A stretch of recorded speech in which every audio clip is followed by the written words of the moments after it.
যখন ডাক দিলেন, ডাক দেওয়ার পর আবু বকর রাদিয়াল্লাহু তাআলা আনহু দরজা খুলে দিয়েছেন। খুলে দেওয়ার পর আল্লাহ নবী সাল্লাল্লাহু আলাইহি সাল্লাম বলেন যে, আবু বকর, আমি মাত্র একটা টোকা দিছি, একটা টোকা দেওয়ার পর তুমি কিভাবে দরজা খুললা? ঘুম থেকে উঠলা কেমনে? আর দরজা খুললাই কেমনে? দরজা খুলতেও তো দেরি হয় নাই।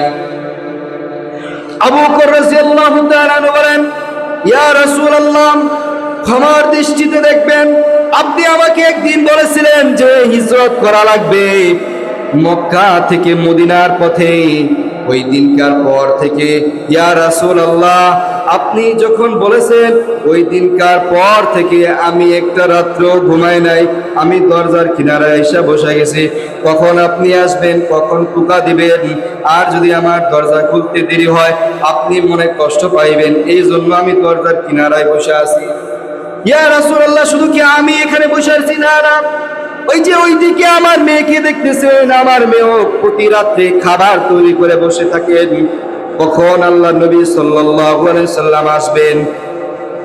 শুধু কি আমার মেয়ে, তাই না, ইয়া রাসূলুল্লাহ, আপনি যখন হিজরতের কথা বলছেন, বলার সাথে সাথে আমি, ইয়া রাসূলুল্লাহ, আমি একটা উটনি কিনছি।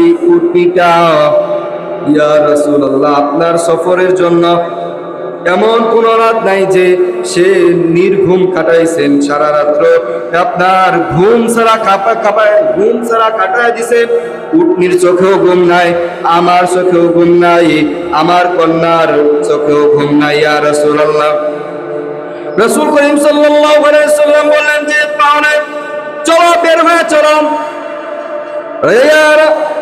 আবু বকরকে যখন বললেন, আবু বকর ঘর থেকে বের হয়ে গেল উটনি নিয়ে। উভয় কিছু খাবার নিয়ে, শুকনো খাবার নিয়ে বের হয়ে গেলেন। বের হয়ে যখন ওই উহুদ পাহাড় দিয়া বের হয়ে পার হয়ে আল্লাহ নবী সাল্লাল্লাহু আলাইহি সাল্লাম পার হয়ে যায়। আল্লাহ নবী সাল্লাল্লাহু আলাইহি সাল্লাম তো এই জন্মভূমিতে জন্মগ্রহণ করেছেন, এই মাতৃভূমিতে আল্লাহ নবী সাল্লাল্লাহু আলাইহি সাল্লাম এই ভূমিতেই জন্মগ্রহণ করেছেন। নিজের ভূমি ছেড়ে আল্লাহ তাআলার নির্দেশে এই ভূমি ছাড়তে হইতেছে কাফেরদের ষড়যন্ত্রের কারণে।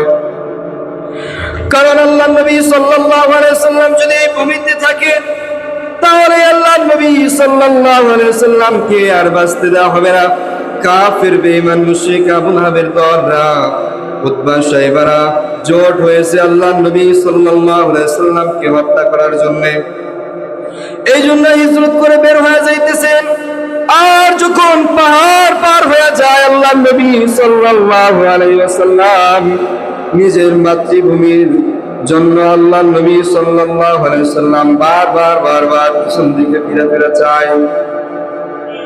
আল্লাহ নবী সাল্লাল্লাহু আলাইহি ওয়াসাল্লাম পাহাড়কে ডাক দিয়ে বলে, উহুদ, আজকে আমি এখান থেকে বের হয়ে যাইতেছি। উহুদ, এই উহুদ, আমি একদিন আবার ফিরে আসবো, কান্না করিস না। উহুদ পাহাড় ঝরঝর করে কান্না করে। উহুদ পাহাড়কে আল্লাহ নবী সাল্লাল্লাহু আলাইহি ওয়াসাল্লাম বলেন, উহুদ পাহাড় কান্না করিস না, আমি আবার ফিরে আসবো আল্লাহ তাআলার হুকুমে। আল্লাহ তাআলার হুকুমে চলে যাইতেছি। আল্লাহ নবী সাল্লাল্লাহু আলাইহি ওয়াসাল্লাম নিজের মাতৃভূমি ছেড়ে যায় আর বারবার পিছন দিকে ফিরে চায়।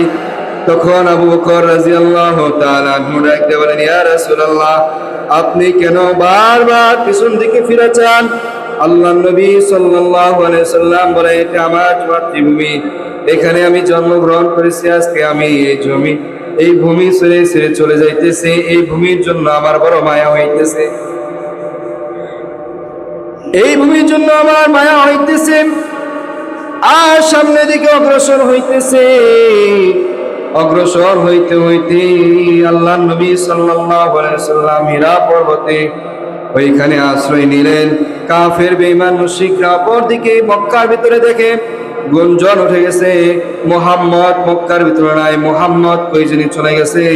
মুহাম্মদকে সকলেই তালাশ করতেছে।